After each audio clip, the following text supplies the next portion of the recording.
Hi, everyone. Welcome back to another episode of the podcast. Today, I want to talk about my nervous system.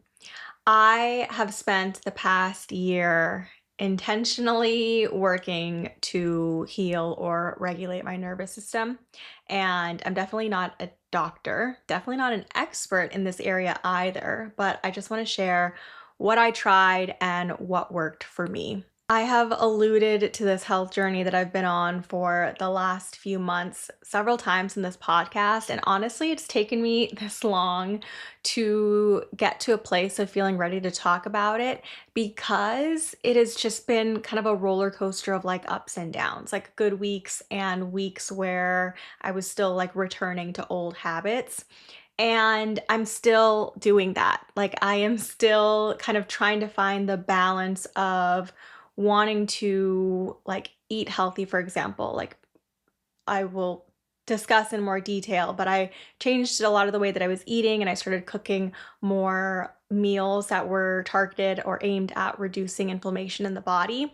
And so I kind of revamped like the meals that I was cooking on a regular basis at home.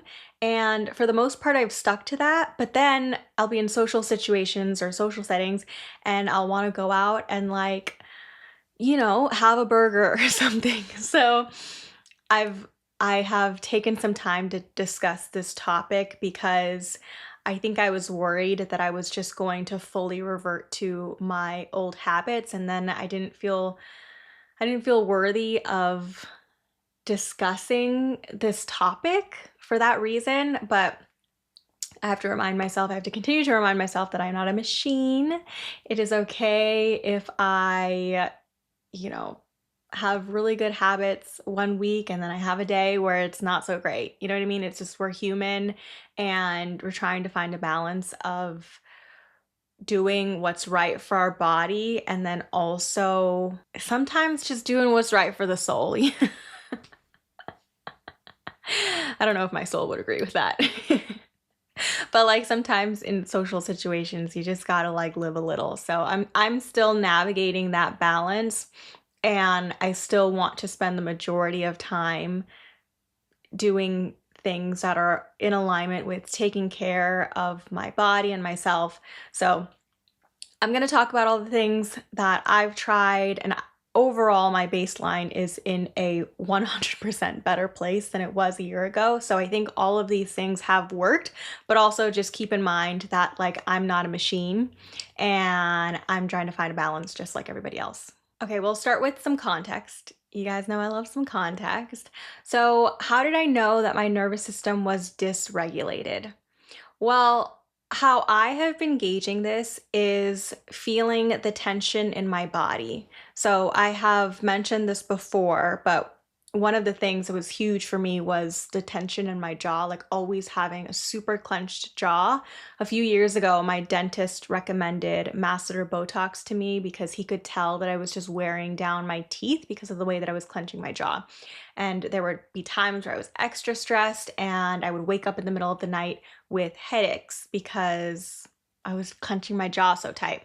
And it was like the clenching was so bad that it was just like never not clenched. You know what I mean? Like that was my baseline, that was my norm. I was used to it that I didn't realize I was doing it all of the time. So if I would remember and check in with myself throughout the day, like, hey, are you clenching your jaw? The answer was always yes. It was always yes. So that was one of the ways that I knew. I also hold a lot of tension in my shoulders. When I was making progress with my nervous system and also a lot of healing with my throat chakra, that's another way that you can store tension in your jaw. I My jaw started to loosen and I would be checking in throughout the day and realizing, oh, it's not clenched all the time the way it used to be. And I thought, oh my gosh, we healed. We healed our nervous system. It's done. And then I would find myself driving in my car, just driving wherever. And I'd be clenching my fists like this as I was driving. So it's like another place where you're relaxed, just like in a relaxed state. I'm just like driving, I'm cruising, and I was going like this. I was clenching my fists. So that was another sign to me that like, hey, we're still holding tension in the body. So that was one of the ways that I knew that my nervous system was dysregulated, just like the consistent tension in my body, tension being my baseline, tension being my norm. The other thing was a year ago, just feeling just an extreme level of just burnout and depletion. And, there were a lot of things contributing to that, but just no matter how much sleep I got, and I'm a good like 8 to 9 hour sleeper, regardless of the amount of sleep, I was tired. I was feeling like this constant need for a break or just rest. Like if you had asked me a year ago, like if you could spend, a week doing anything that you wanted, I would have said, I want to spend a week doing absolutely nothing. My body was craving rest. So that is how I knew my nervous system needed some attention and needed some tender love and care. Why was it important to me to regulate my nervous system, right? Because I have so many friends who walk around tense. I feel like so much of the population walks around tense. Like, why did I feel the need to spend a year working on healing this? Well, one of the main reasons is because you need a regulated nervous system as an energy healer. So this is something that I not only learned by watching content from other energy healers, but this is also something that I experienced myself. So how energy healing works is you channel energy. It enters in through your crown chakra, travels all the way down through your channel, all of your chakras. And the amount of energy that you're able to channel, how frequently you are able to do this depends on your own body and your own nervous system. So I'll give you some examples of when I was energy healing and I just like burnt myself out. So the very first time was at my very first Reiki training. When I first started energy healing, I felt the energy extremely intensely. And I was practicing on several different people. So at the end of the day, it was like a full day, and we were probably actually practicing the energy healing maybe like for, I don't know, 2 or 3 hours or so. This was over a year ago. So I don't know if that timing is accurate, but it doesn't matter. We were practicing sessions on several different people. And at the very end, my hands just turned off. Like I was in a session working on someone and then my hands I just stopped feeling anything. They stopped moving entirely. They just stopped. And I remember asking my Reiki master, like, does this happen? Do your hands just kind of like turn off? And it was just because I was exhausted. I had like burnt out my system. So that was one example. And then I have another example several months later when I had a family member in the hospital who was dealing with something very severe, like life-threatening. And I went to their side to go see if any energy healing could be supportive in any sort of way, right? I was at this point in time, a few months in, I had no idea what this was capable of. And so it's just like, let me just like see what I can do, like see if anything is helpful. So I went to their side and they were in such a depleted state. So aside from that very, very first Reiki training where it felt like I don't know, like an electric current running through me. I don't know if that's the right term or visualization, but that's like what's coming to mind. Aside from that, I had not felt the energy so intensely when I was like working at home, practicing on myself. So this time working on my family member in the hospital was the other time where I felt it just as intensely. It was the most intense out of everyone that I have ever practiced on at this point in time. And so I put my hands on their body and I basically left them there for an hour. It was just channeling the energy. Usually my hands will move and do some sort of clearing, and it was just like, no, just channel straight healing energy, light to their body, and it felt electric. And I did that for 1 hour, and my hands didn't turn off at the end, but I had to consciously say, okay, that's enough, because My body was in pain after standing there for an hour. I was like, I don't think I can do this for much longer. And the entire rest of the day, I was like barely keeping my eyes open. I was not functioning. I was exhausted. So I rested and then I went back the next day and then I went back the next day after that. So it was like 3 days in a row where I would just put my hands on them for 1 hour at a time. And those all 3 days, I was barely functioning afterwards. Like I went in the morning and that's like all I was capable of for the day.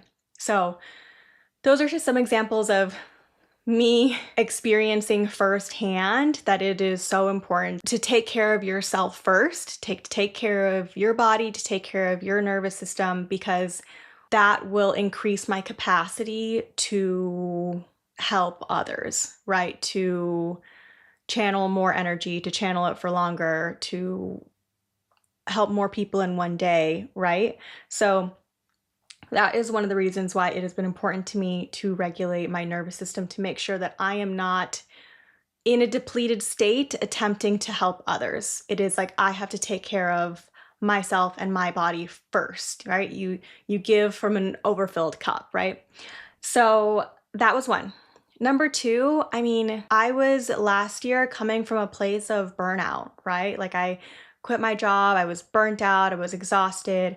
And so healing my nervous system was also important to me because I just wanted to feel better, right? It does not feel good to be walking through your day just like tired all the time. It does not feel good to just like constantly feel like you need more coffee and it's not doing enough and you're just craving the rest. So I just wanted to feel better on a daily basis. And that was reason number two why I prioritize this. And reason number three is something that I mentioned like 2 episodes ago when I was talking about the fear of being seen, but it is following the path of my intuition. So following the path of my intuition has required me to consistently step outside of my comfort zone. And it is really difficult to do that, to put yourself in uncomfortable situations voluntarily if you are depleted, if you have no energy, right? If you are tense, carrying so much tension around.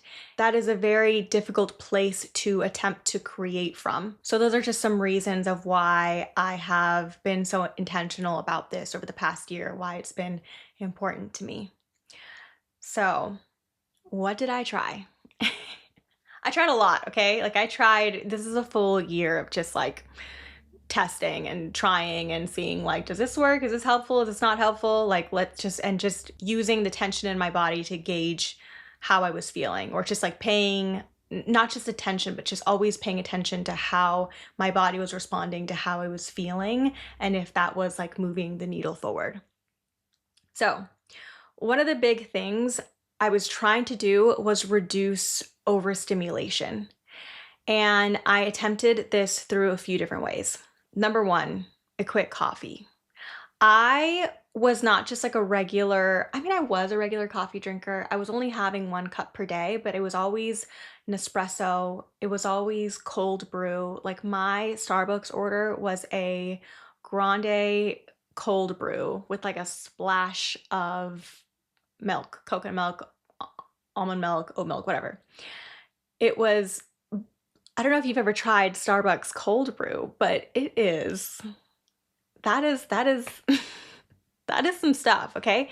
And I could drink that in the morning and go to sleep at night because my body had just adjusted to that amount of caffeine. I know that there are a lot of people who drink like several cups of coffee. So I wasn't that level of a coffee drinker, but still, in my opinion, I was having a decent enough amount that it was impacting me. So the reason why I knew to do this, or the reason why I was feeling like I should do this, was basically after I quit my job, I was able to like lower a lot of the stress of work, but then I took on being a stay-at-home mom. So watching a toddler all day, like, or a 1-year-old all day, like that does come with its own stressors. But for me, in my experience, to be clear, it was a little bit less stress than I was experiencing at work. And there were reasons for that. So I'd say maybe 2 months after I quit my job, my husband's parents came to stay with us for, I want to say like a week or two. And they're amazing. They're the best. I love them so much. They came and they were cooking for us, they were cleaning for us, they were helping with the baby. So they were doing all of this to kind of like take some load off of our plate. And they live far. They're a plane ride away. So it's not often that we are blessed with their presence and their care for us. So they came and they spent a week or two here, and I remember it. I remember it so vividly. It was like the last day before they were about to leave, the last day that they were here, that I just like had completely calmed down. When they were here, because they were helping to care for our son, he would wake up in the morning at like 6 a.m. and we were like, okay, off to your grandparents. And I was sleeping. I think there was one night that I slept like 13 hours. So it was just, my body was just like catching up on the rest that it truly needed.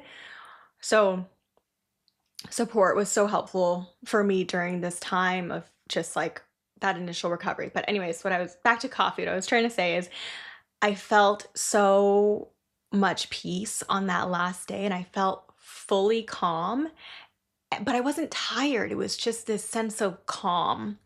And I was so not used to that sensation that I remember telling my husband, I think I need a second cup of coffee because I feel just like so calm that it was like weird to me that it was like, I think I need a second cup to kind of like boost the adrenaline that I'm used to experiencing 24/7.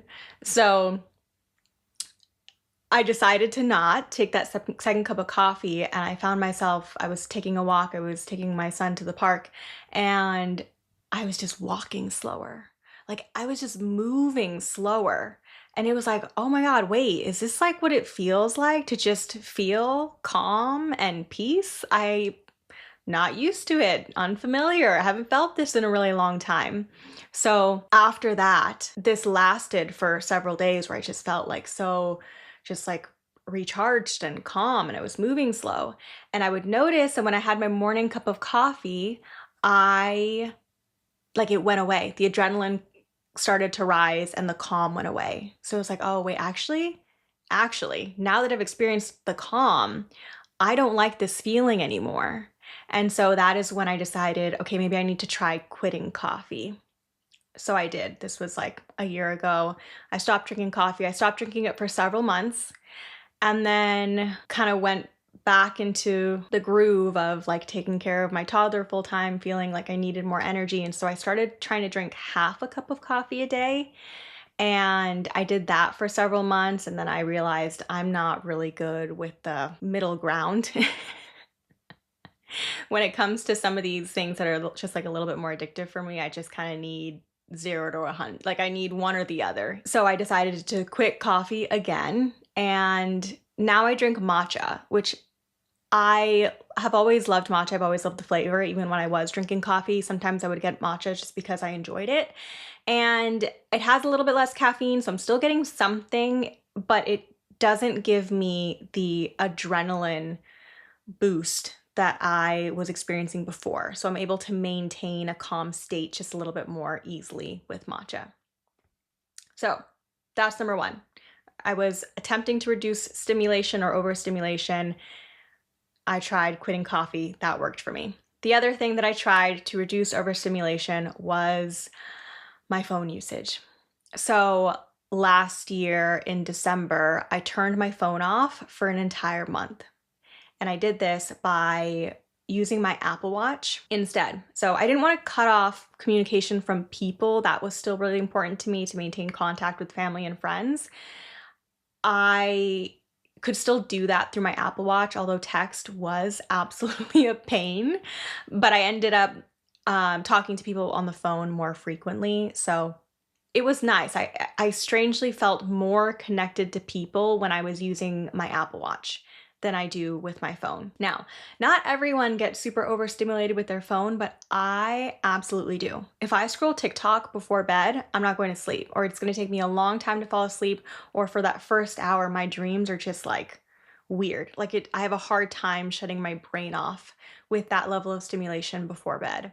So when I turned my phone off for an entire month, I was super nervous to do this because I was in a place where I didn't know how to sit with boredom. I mean, it's not that I didn't know, I just didn't want to. I didn't want to sit with boredom. And, when I would experience moments of stillness, it was like reach for the phone, get up and do something. Like it's just like always feeling like I need to be doing something. And to be honest, that made it difficult for me to have full enjoyment playing with my toddler, because when you sit down and you're playing with like a 1-year-old, a 2-year-old, like that can feel very like slow. You know what I mean? Like they're wanting to take a walk very slowly. They're stopping, they're smelling the flowers, they're picking stuff up, they're picking up sticks. You know what I mean? So when I would hang out with my toddler and he's moving at such a slower pace, I was like feeling like, we gotta do something, like let's get going, because I was so used to the stimulation of my phone, right?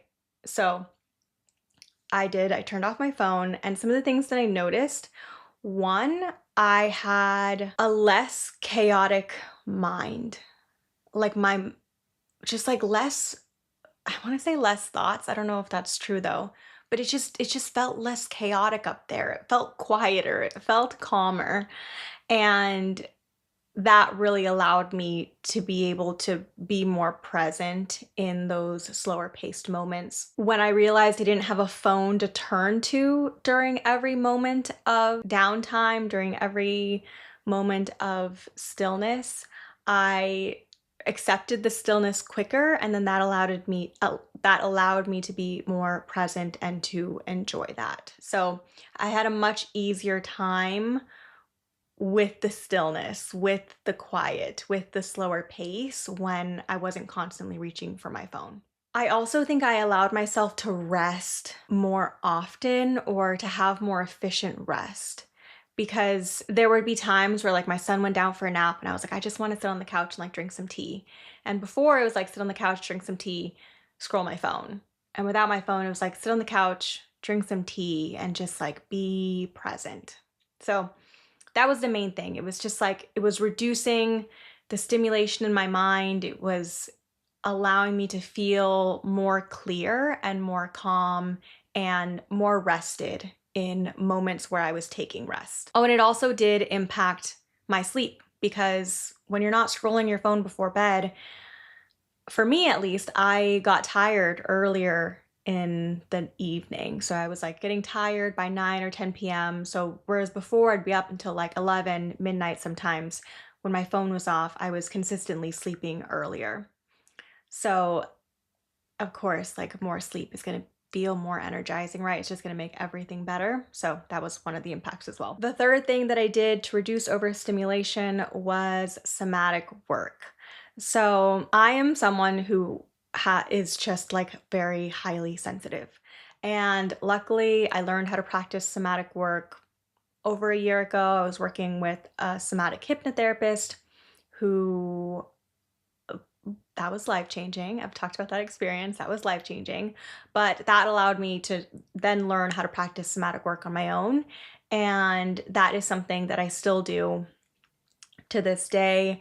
For a long time, it was just as needed. I would be doing somatic work. When I say as needed, I think once I was able to start to get to a place where I was more calm and get to know that state of my body, then I was better able to tell when my energy felt like congested, I want to say, or like when I felt like I was holding on to emotion, or just like I needed like a release of some sort. Like I can better understand that feeling in my body. So when I say somatic work as needed, it's like I would better be able to understand when my body needed that.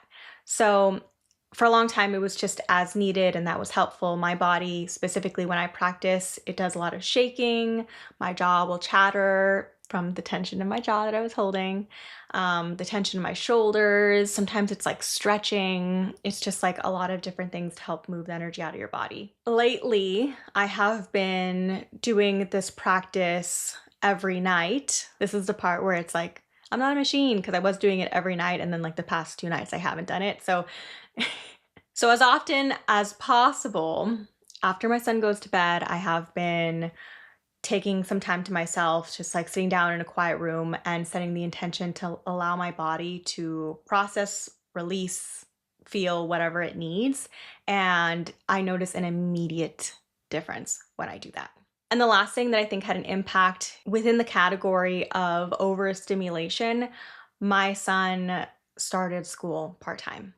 So I think that, coffee, phone, like energetic practices, like that all absolutely made an impact. But also, I would be remiss if I did not mention that having some balance in my day to day did not also help my nervous system. So I was working full time and then I left my job and I was taking care of my son full time.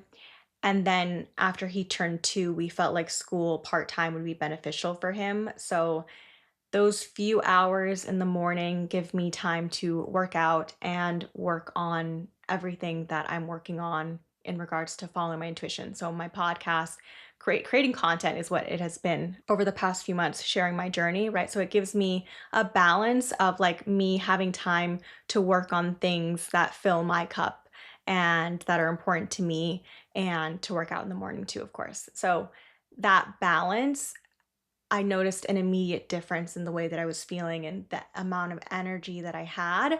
I am obsessed with my toddler, but I also think that having this balance has been good for both of us. He has a way to get all of his energy out because he is super active. And so that's been like really good for him. And he's been having less tantrums because he also has an outlet every morning too. So that balance, just like finding a balance in my day, has also been a huge part of just getting myself to a place of feeling better. Okay, so that was sort of the bucket of overstimulation and reducing the level of stimulation that was helpful. Aside from that, I have also tried just things in relation to my health, which I think have also played a role in healing my nervous system. Number one, exercise. I wanted so badly for the answer to not be exercise, but it is exercise, you guys. Like, I notice such an immediate difference when I go for a run in the morning. That is not the only form of workout that I do, but I do go for a run several times a week, and it is just like my whole day, my energy, my mood, like everything feels better. And from an energetic perspective, I think that when you are exercising, you're just like moving the energy, right? There's just like no stagnant energy. And I think that that has been like a motivating part for me. And then also, when I finally got to a place of looking at exercise as a way to just feel better, and I moved away from caring about the way that my body looked, because for a long time, many years, I tried to motivate myself to exercise through like wanting to look a certain way. And now it's not about that at all. It's just that it makes me feel so much better. Like my mood specifically, it has just helped so much. I don't need to beat a dead horse. I'm sure you've heard that a million times, but here I am, another person saying, yes, yes, it absolutely did, in fact, make a big difference. Aside from exercise, so I would say that I exercise maybe like 5 times a week, usually Monday through Friday, because that's like a dedicated time when my son goes to school that I have to focus on that. So aside from that, changing the way that I eat. This is the one that I've been like, I'm not ready yet to talk about this. Maybe I should, maybe I shouldn't, because this has been a roller coaster for me. I, for 3 months, was like dedicated, committed to only eating meals that were going to reduce inflammation in my body. So I was very strict about this for 3 months. And that was the goal. I wanted to be strict about this for 3 months. And it's kind of like the thing with coffee. It's like when I try and do this halfway and say, well, I'll do this half the time, then sometimes I'll enjoy myself. Like that's when it becomes trickier for me to find a balance of what that looks like. And it's almost like it's just easier for me to just like be all in fully strict. But I know that's also not realistic with, I don't know, just living life. There are some people who are so strict and they have managed that and they do it well, and mad props, because this piece is challenging. Food is very addictive and I love food so much. So this has been the hardest one for me. But I'll explain to you what I did, and then just keep in mind that I'm working through the balance of this. So, in regards to my health, the very first thing that I actually did was a detox program. I did like a 14-day detox, and this involved a bunch of stuff. I did like a castor oil cleanse, a saltwater cleanse, I did a colon cleanse, a liver detox. I was taking a bunch of supplements. I was following a no lectin diet, and I was intermittent fasting. So it was like a really challenging 2 weeks, but I think that 2 weeks gave me the confidence to believe that I could make some of these changes and hold them longer term. So I did that initial detox and I learned a lot through that specific program. And after that, I stuck with some things. So one of the things was drinking psyllium husk in the morning. That is a soluble fiber and it just like clears out your system, clears out your gut. And that was a very noticeable difference for me, especially with just like bloating. And yeah, that one just highly recommend. I've recommended it to a bunch of my family members. Whether or not they have listened, that's another thing, but I highly recommend drinking psyllium husk in the morning. I just mix a tablespoon with water and then chug it. And I do that first thing in the morning, like psyllium husk, exercise. Those are the two things that if they do not get done in the morning, they're not getting done at all. So I will do those two things, and both I notice a huge difference. The other thing is cutting sugar, cutting processed food, no alcohol. Although I will say there have been like several weddings that I've been to over the last few months, and so I'll have like a drink at each, or if I'm doing something celebratory, I might have like one drink, and just I've limited myself to one drink during these different occasions. But other than that, no alcohol. I basically mostly cut alcohol after 2020. I just have like lost interest in it. So that was pretty much an easy one for me. Aside from that, processed food and cutting sugar. I'm not a huge sugar person anyways. I'm more of like a salt person. Like I'd rather have some chips for dessert than a cupcake. But cutting out a lot of sugar, and I mean, yeah, processed food again, like not gonna beat a dead horse with that one. The way that I was eating, or the way that I changed my diet, I was specifically looking to reduce inflammation in my body. And that is because higher levels of inflammation can be tied to a dysregulated nervous system. So in order to heal my nervous system, I was trying to reduce inflammation in my body, and that's just like a good thing in general. There are so many different conditions that are tied to high inflammation in the body. So it was like, let's just give this a shot, win-win for everybody. And so I was looking up recipes that were specifically anti-inflammatory. I have 2 cookbooks that I bought like years ago that are anti-inflammatory recipes. So I was cooking a bit from those. Pinterest was super helpful in looking up recipes that were anti-inflammatory. And then I was also specifically looking at AIP recipes. AIP stands for the autoimmune protocol. I don't have autoimmune, but I do have family members who have autoimmune. So I was like, can't hurt. And also, the autoimmune protocol is supposed to reduce inflammation in the body. That is what it aims to do, right? So I found this blog. I will link it. I will write it something. It is called healmedelicious.com. And this blog like saved me because I love food, right? Like I love good tasting food. And so when I tried to adopt healthier eating and I was just eating like chicken breast and sweet potatoes, I was like, this will last 3 days. And then I'm going to go get a cheeseburger. Like there's just no way. But then I found this blog, healmedelicious.com, and she has a lot of AIP recipes, and the flavors, like she just does such a good job at making healthier food taste really good. So I have like a bunch of recipes from her blog that I've tried, and then I've just incorporated a lot of those into the weekly rotation. So I kind of switched out a lot of the recipes that I was cooking for these AIP or anti-inflammatory meals, and it's 5 months in, so it's taken some time to just try new stuff, figure out what we like, what we don't like, and then just start to switch up the weekly rotation. But now I'm in a place where it's been a long time and I mostly cook these meals at home.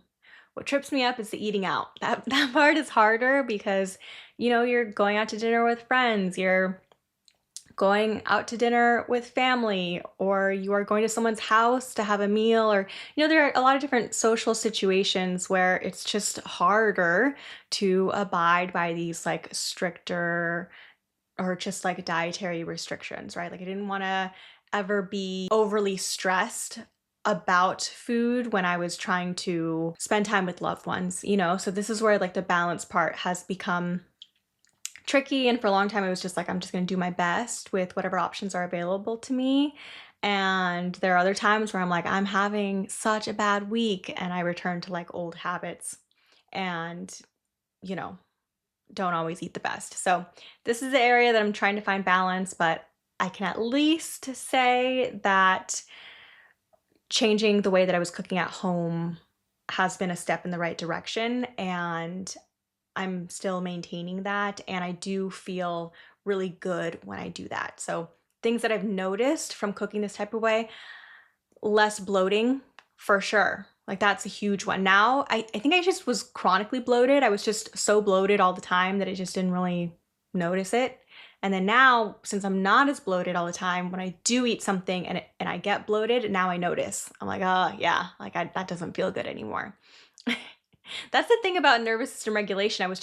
You just get so used to like not feeling good that it's your norm that you don't even realize that anything is wrong. And it wasn't until I got myself to a place of feeling better that I'm like, oh, now all these little things that when I do them, I'm noticing that I don't feel good. So less bloating, and then also just like my mood. I noticed a really huge difference in my mood. I thought that exercise was going to be the key thing that helped with my mood, and it did. It helps so much, but I didn't realize the impact that diet could have on my mood. And when I implemented both diet and exercise, that is when I noticed that my mood was more consistently better. So these are all of the things that I have tried in an attempt to regulate my nervous system, and I would say that they have done their job. They have this is what has worked for me.